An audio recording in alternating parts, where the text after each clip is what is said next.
Okay, and this question was actually a chart, and they've laid out a couple of the variables for us. They told us the future value is $10,000, that the interest rate in the account is 4.75% per year. It'll invest for 4 years, and it's compounded daily, which is very odd, but still a measurement.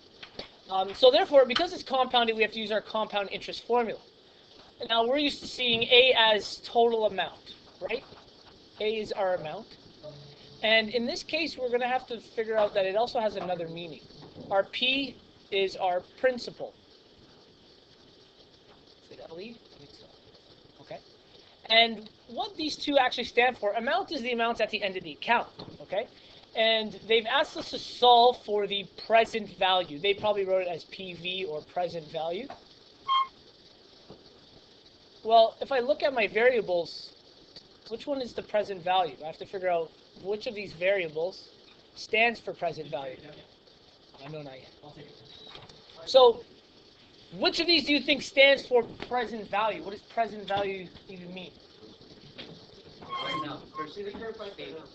Price right now. So, if we're talking about an account, okay, and I'm talking about the principal, what does the principal mean? The amount I put in when? Right now. Okay? So in other words, principal is essentially our present value. An amount is at the end of the account. So if I do it for 10 years, my amount stands for how much money is in the bank when? 10 years from now, how do we refer to that normally in English? Starts with an F. Future. The future, right? Which is our future value. So, in other words, this account can also be written as this being our future value and this being our present value. So the A and P can also mean FV and PV. Okay? So in the question it asks us to solve for present value, it's actually asking us to solve for the principal. How much money did we originally put into this account? Because in 4 years, this account was holding $10,000. So we take our, and I'll rewrite it their way, future value is equal to present value times 1 plus R over N. Well, the future value was $10,000. The present value is what we were solving for. Now, R and N are a little different. R is the interest rate, but it's actually, sorry, is it R or I? How did I normally write that for you? I, sorry. It's the same idea.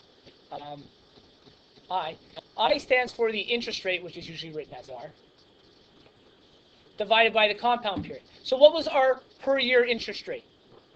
Okay, so that's our R. So 0.047, you have to turn it into a decimal, 475, divided by compound period. Let's talk about compound periods. If it's annually, how many times is that? 1, semi-annually? 2. Monthly? 12. What would daily be? 365. So we have to divide by 365. Now this is going to give us a very, very large decimal. So instead of writing that extremely large decimal in, I'm just going to write it in as a fraction. Okay, and I'll let my calculator deal with the decimals. The other thing is it's compounded daily. N stands for our years times our compound period. How many years did we say we were putting this in for? 4 years. And what was our compound period? Again, a relatively large number, so the exponent is 4 times 365. I'll let my calculator deal with that part. So let's solve those values to start. We'll take our calculator out. 365 times 4. Our exponent is 1,460. That's a huge exponent. When I add these together, I'm going to leave it as a mixed fraction. 1 and 0.0475 over 365 to the power of 1460. Was that the exponent? Okay, that's a huge exponent. So I'm going to do this all in one shot here. Okay? 1 plus, or actually, you know, I'll do the fraction first. 0.0475 divided by 365. Really large decimal. In fact, it gives me e to negative 1. So it's not 1. What that means is I move this decimal 1, 2, 3, 4. So there's actually 3 zeros in front of this 1. Okay? Then I'm going to add 1 to this number, so plus 1. I haven't taken anything out of the calculator, and if you look, there are those 3 zeros. They show up now. So this number in this bracket is 1.00013. It's a huge number. Well, not a huge number, but a very long decimal.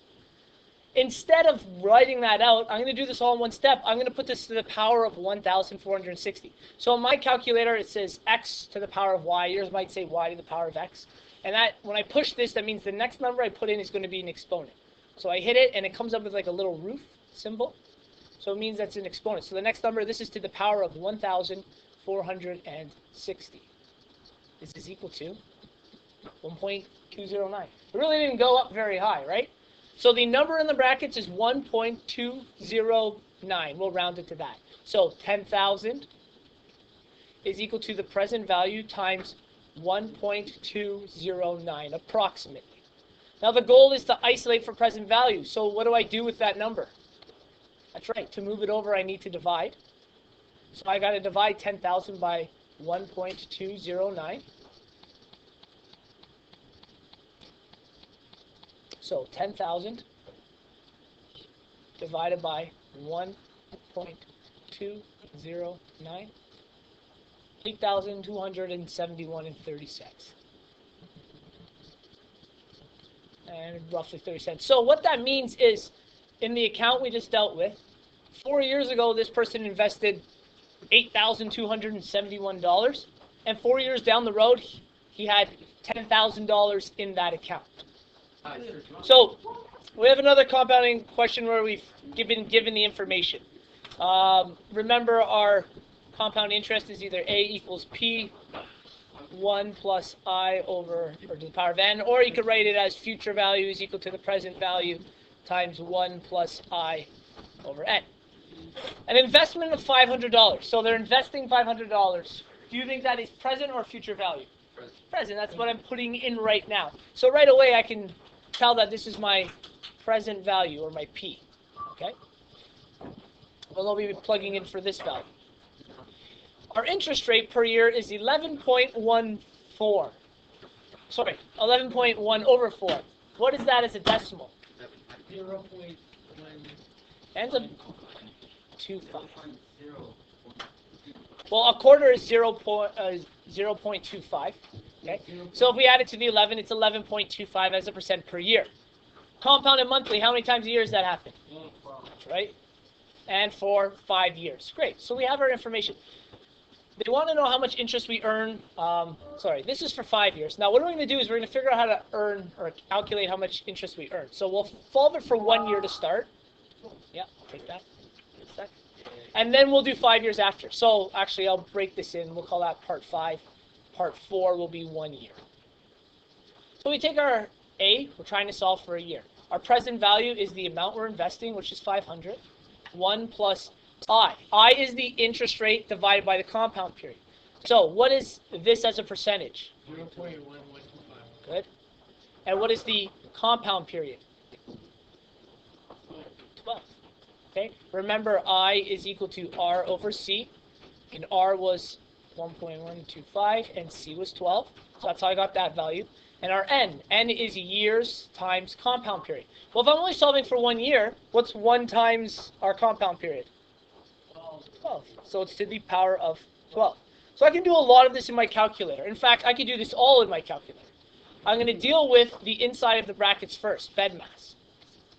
So 0.1125 divided by 12.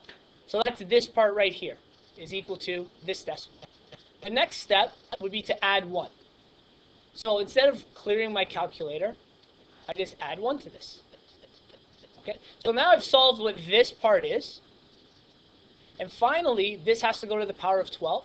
So we hit this button on our calculator. That's the power of y. So the power of 12. And this value is this number. Now I could write this out.